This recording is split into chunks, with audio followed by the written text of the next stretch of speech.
Hey, how you doing today? I'm well. How are you?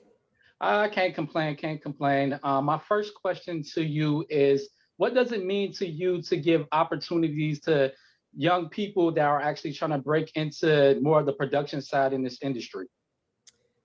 So for me, that was my creation of my tech startup company called Jelly Life, spelled Jeli. I had the idea of using my platform beyond just being in front of the camera. And I decided, why not create an online community and a business hub for people who want to be in the industry that's in front of the camera, behind the camera, from the beginning of an idea all the way to the execution. So that was my passion project during the pandemic, getting that up and running, getting the website up, letting people know that this is what I wanted to do with my platform. And so far, I've had nothing but great responses. What did you learn about yourself during the pandemic, and how did you adjust and adapt to the uncertain times at that current time? Well, I'm kind of like a mini recluse. I like being in the house because I'm in the industry and you're always out and you're always giving yourself. And so for me, it wasn't too far of a reach, but I learned personally that, I'm more of a homebody. I like to be Mhm. home. I learned that, I did miss people eventually, and I learned that self-care is one of the most important things you can do during the pandemic and after and beyond. So I really tapped into that, and so it just made me more aware of my mental state and my overall mental health. What does it mean to you that you are seeing more Black women embracing that natural look, embracing their culture? I love to see it. I know a couple years ago, it was kind of presented as a trend.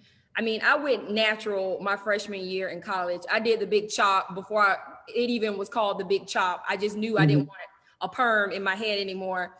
And I just cut it all off. And now I see so many Black women embrace their natural curls, rock their afros, they TWAs, they teeny weeny afros. And I just love to see it because for so long our hair is deemed as inappropriate or unkempt or unprofessional. And the truth of the matter is, our hair is the way it is. It just naturally grows that way. So it's important for us to embrace that.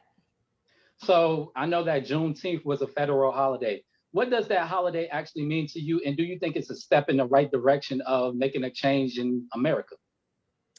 Ooh, okay. You can hit me with the 1-2, huh? With the Juneteenth question. I celebrate my freedom every day. I really don't, subscribe to people giving me the federal holiday tag. I think it's wonderful, great, but I'm still wanting that double time if I do have to work on Juneteenth. But and if white folks got the day off, they need to get a minus paycheck. But no, I think in all honesty, I think it's a great step towards the right direction. I think Black people need to know more about our history. Like, I just found out what Juneteenth meant like maybe 3 or 4 years ago. And so Mhm. it's important that our kids learn about these things in high school. And I know there's a big uproar about removing, uh, courses around race out of, the school curriculum. And I think that's going in the wrong direction. So it's almost like we take one step forward and it's like two steps back. So I think ultimately we all have to agree that our history is important and everyone should know it. What words of encouragement could you give people that are actually trying to break into production and break into the film industry? My advice for anyone who wants to be in the entertainment industry is grow thick skin. I don't know Mhm. how you can do it. If you hear 1,000 no's, use that as motivation and just come to the realization that this dream is worth it. And Mhm. if you hear no after no after no, eventually you'll get a yes.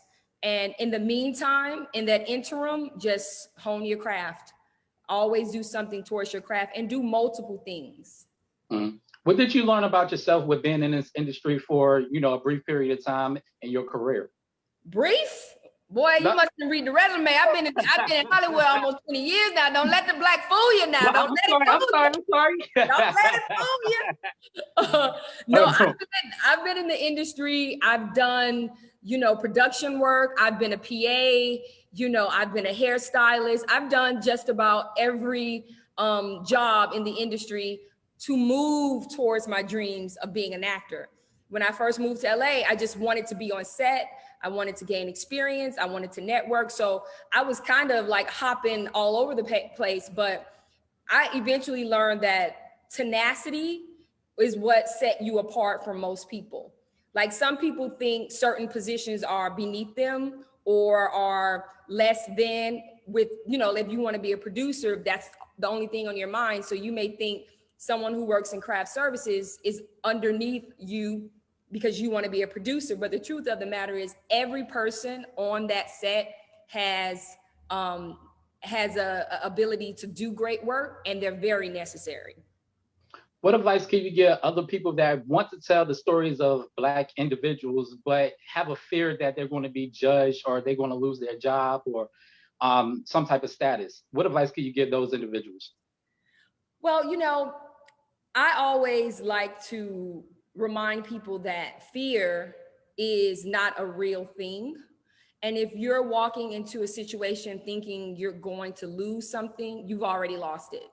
If you're afraid of someone because of a perception of someone being more powerful than you, you've already lost. You have to know your worth. And the truth of the matter, fear is not something that was given to us by the Most High. So when you adopt fear, that's self-manufactured. So you have to look within yourself and ask yourself, why am I afraid?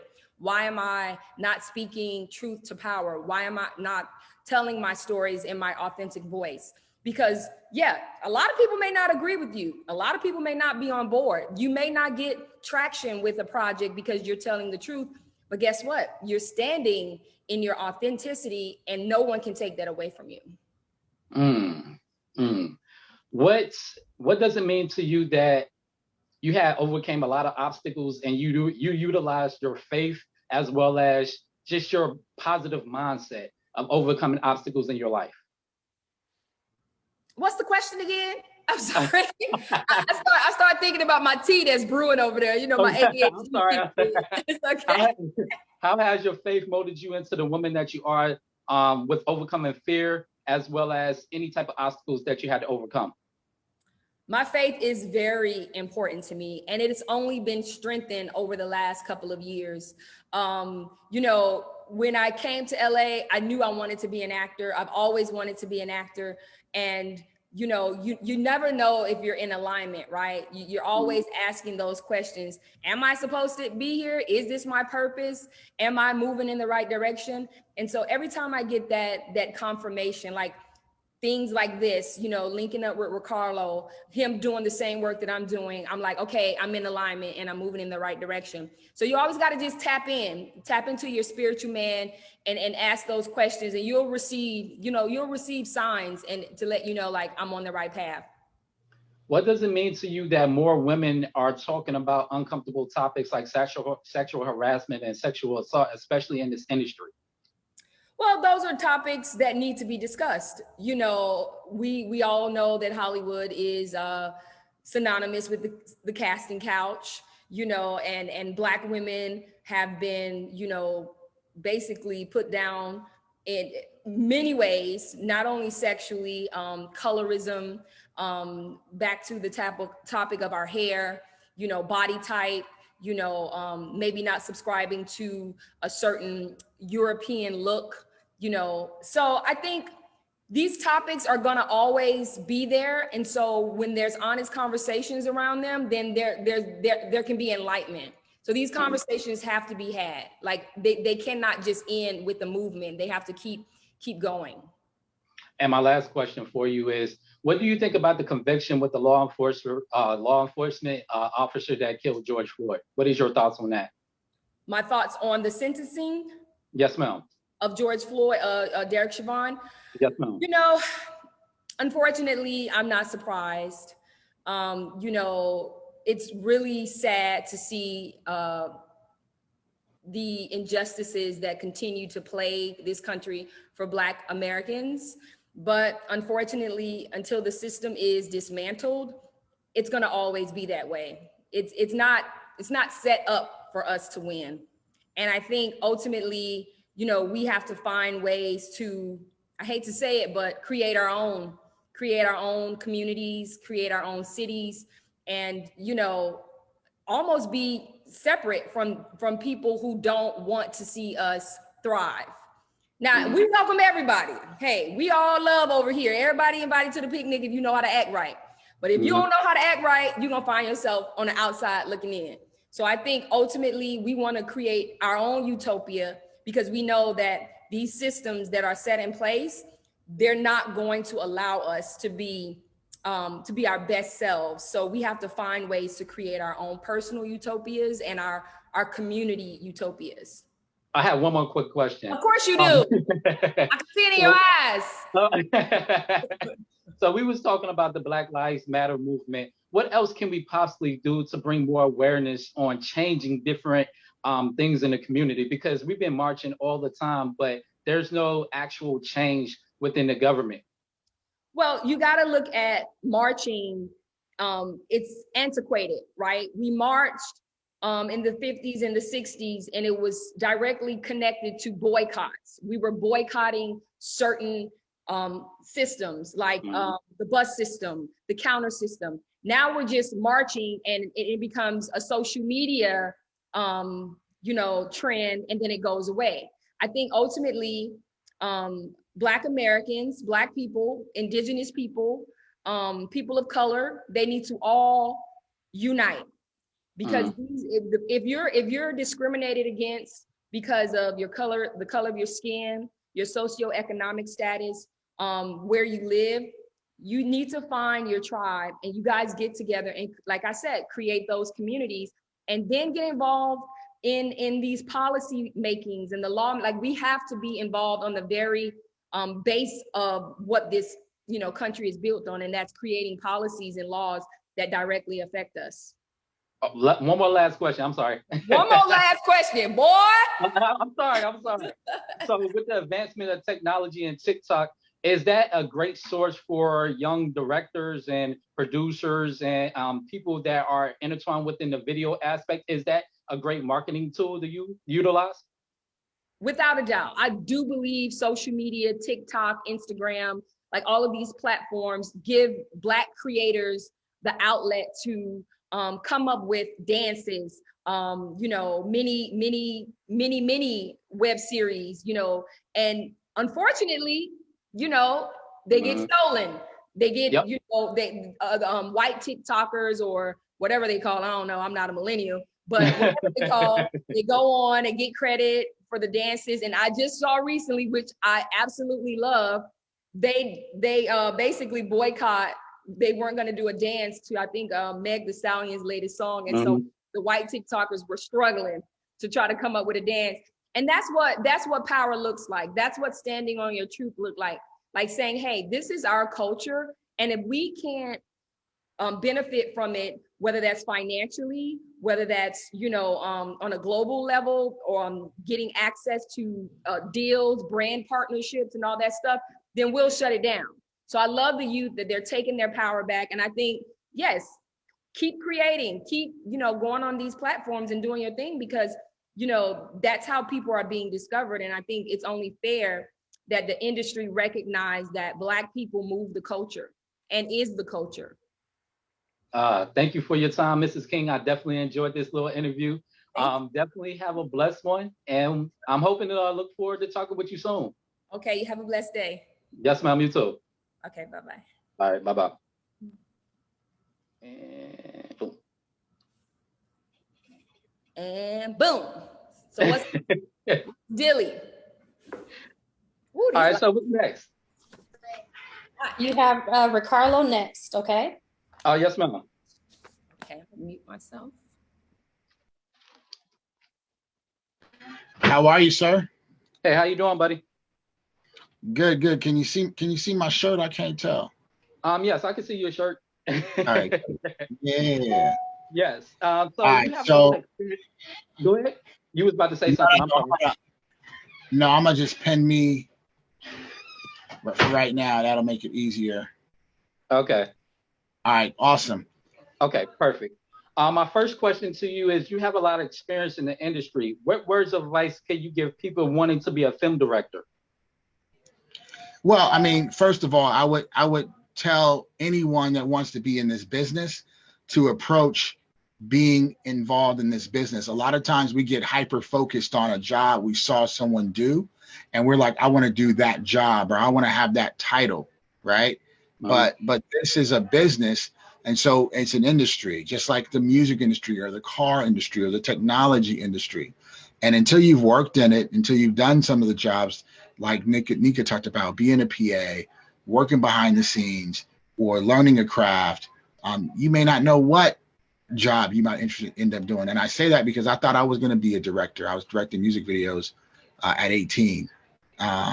And by the time I was 22, I was editing television, and I became a network executive. And now I'm an entrepreneur in this business.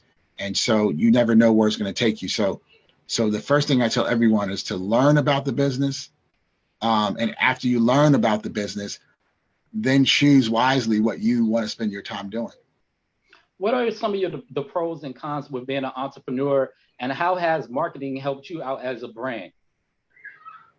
So from a marketing perspective, I really never thought about marketing much, but actually we all have to market in this business. You have to either market your individual skills, you have to market your business as your company. Like if you have a production company, you have to market yourself as an actor or an artist. And even as a nonprofit, we have to market the Handy Foundation to let people know, the opportunity that's there for them to get into the business and learn, or for folks to, like, production companies to partner with us. What advice can you give other people about utilizing their platforms to talk about the uncomfortable topics? Well, I would just say that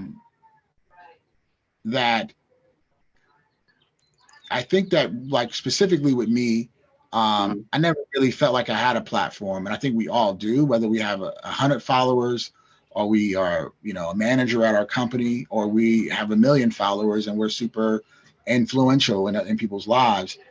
You have some amount of influence on people, because that's actually the secret sauce of what we did is we really have been working with people that have influence over specific jobs, right? And so partnering with those folks, we've been able to place people and give people opportunities.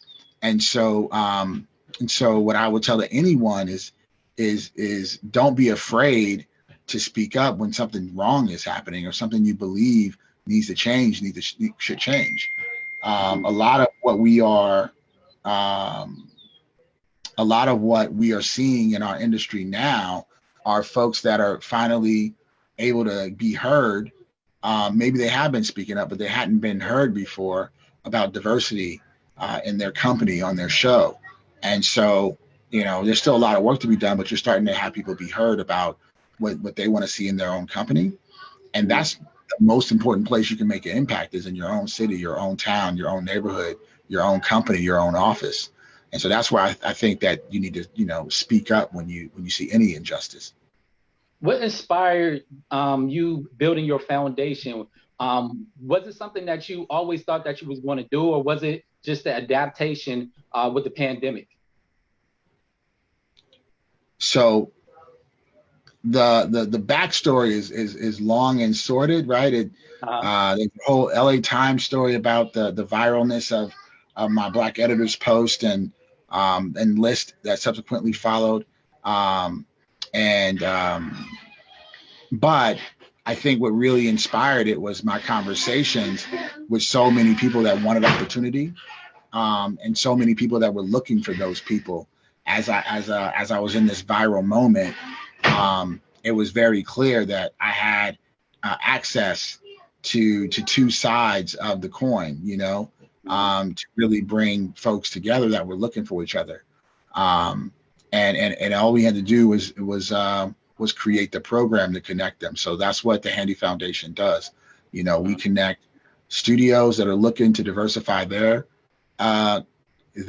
staff behind the scenes and post with with individuals that have the desire and just need a little bit of help to get connected. Whether that help is simply making the connection through our Black editors list and other lists that we're developing through our database, or if that is that connection, preparing them for a new job opportunity through our assistant editor training program, or the programs we have with Higher LA Youth, and our partners at Parlos Niños and our partners at CRDC. These are all folks that are have youth and have people that are looking for opportunities, and we're connectors. We're connectors and we're trainers. What does it mean to you that you can inspire these people as well as they see you as a role model?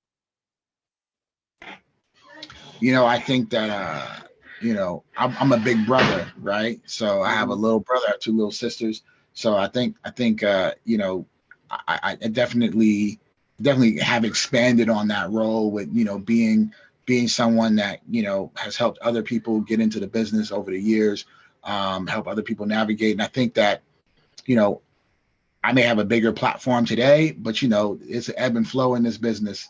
So I would say it makes me feel good, but it makes me feel like I just need to be responsible with that responsibility, meaning, don't just let it flounder or take it for granted, because, when you have a moment to open a door for someone, that may not last forever. So, I'm gonna just hold the doors open that I can for as long as I can.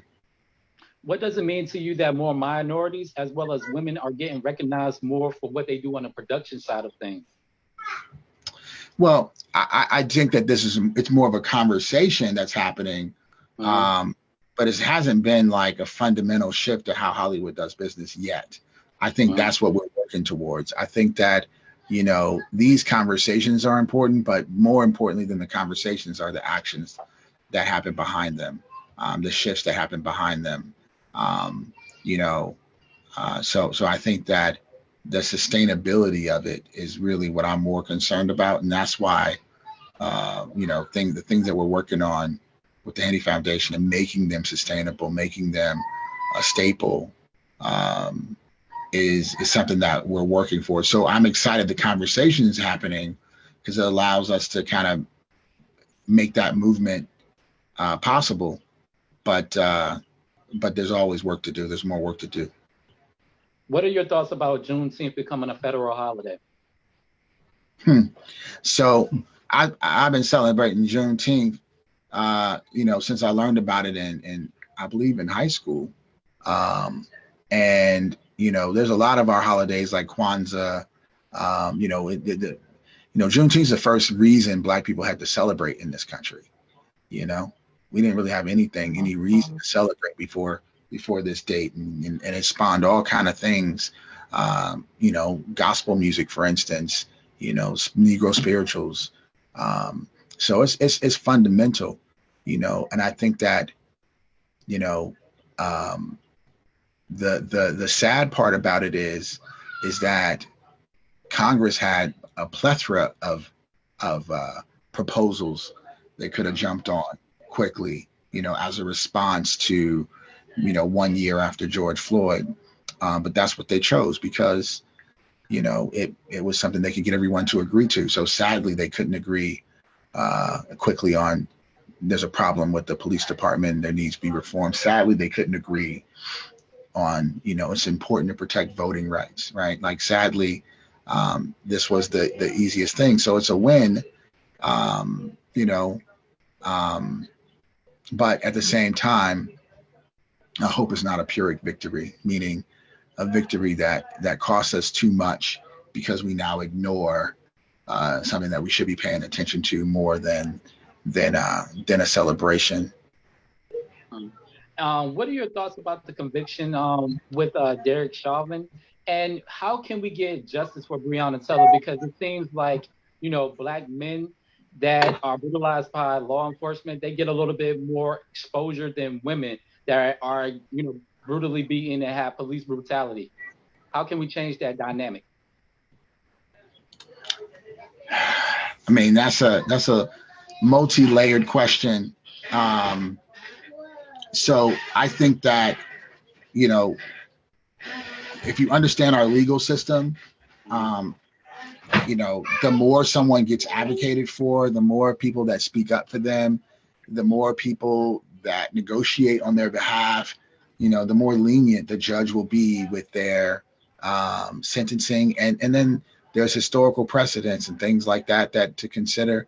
So look, I don't know everything that was in the judge's head or in his ear, in his inbox about that, about him choosing that particular number of years, right? You know, I mean, you know, we all have our own ideas of what we would have done, you know, if we were in that position. So I will just say that I think the conviction and the sentencing feel about right to me. I would have probably given him more time. But I think that, you know, unfortunately, every circumstance is individual. What I do say though is that I just want that to be more equitable, right? Like we have so many folks that did a lot less, doing a lot more years, right? And a lot of times it's because nobody was there to advocate for them. Nobody wrote a letter of you know, of like I'm of support, or you know, no one maybe advocated to the judge to give them less time in those scenarios. Unfortunately, you know, a lot of our folk get sentenced because they had a public defender that just didn't even you know, didn't even speak up. And so unfortunately our legal system, you know, just needs a little more balance in that area. But it's just so hard for me to know what went into that judge's decision. Now, I do think that it was about, I think he was trying to meet in the middle, you know. That's my guess. All right, those are the last questions I have to ask. It's been a pleasure with speaking with you, and we'll talk soon, my friend. All right, thank you. Yes, sir. All right, now. Thank you, Fago. Hey, how you doing, Mr. Hill? Hey, Fago, how are you, sir? I'm well. You have done a lot for your community. What does it mean to you that you can impact so many individuals in a passionate and positive manner? Oh man, you know, I guess I don't think about it that way. I hope that's true, and I hope that you know, my whole thing is all about impact and legacy, and those two words moving together.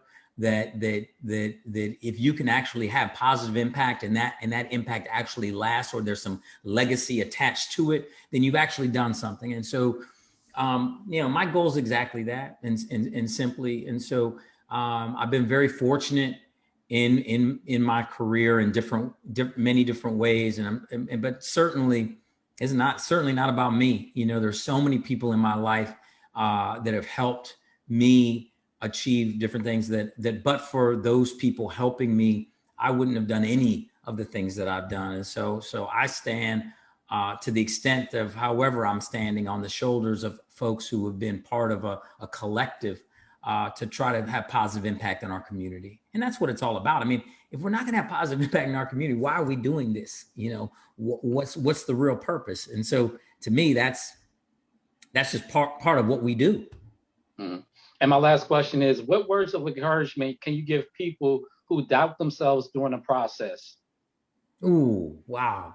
You know, there's always going to be doubt. I woke up with some doubt this morning. You know, I'm afraid of some things. You know, I recently launched a digital wallet platform, and man, I woke up with, well, you know, there's people hitting the support, and, you know, I'm attempting to get our people into investing into Bitcoin and cryptocurrency. And so I'm, you know, a lot of these things where we're talking about financial empowerment and all of these other things, you know, when I wrote my book, The Wealth Cure, people were like, how come Hill Harper's talking about trying to cure the wealth gap? You know, and the reason why is I believe you can't have social justice without economic justice. But fundamentally speaking, that goes back to that impact language. So you're always going to have doubt. That's the whole thing. There's always going to be times where you feel scared, where you feel doubt. But to me, fear stands for this. It's the FEAR. It stands for false evidence appearing real. 99% of the fears all of us carry are false. What do I mean by that? I mean that we've inherited them. They've either been projected to us by a family member, our society, social media, a teacher. It could be race-based, it could be gender-based, it could be income-based, it could be whatever-based. Point being is it's false. It's not you. You are not your fears. Your fears lie to you every single day. And so you know you're going to have them, but then you just recognize them for what they are, a big lie. And then you move through those fears and doubts. And that's the advice I would give, to say, hey, there's nothing wrong with being scared. The problem is, don't allow that fear or that doubt to stop you from taking action. Stay active, stay in the fight, keep pushing, and know that you're in the fight for a reason. We're here for a reason and a season. Let's go, and let's go together. And so that's the best advice I could give somebody, because I'm afraid every day. I am, but I have developed a chip or a muscle of what I call courage muscle, which is, it stands for your heart. Core is your heart, and so I've developed a courage muscle to say I can recognize the fear, I can recognize the doubt, I can accept it, but my core, my heart, is going to push me through. And if you could always connect to that heart, you'll always push through. So that's the best advice I can give. Thank you, Pastor Harper, for those encouraging words. I'm going to kick it back over to Kay. Hallelujah. Hallelujah. Thank you so much.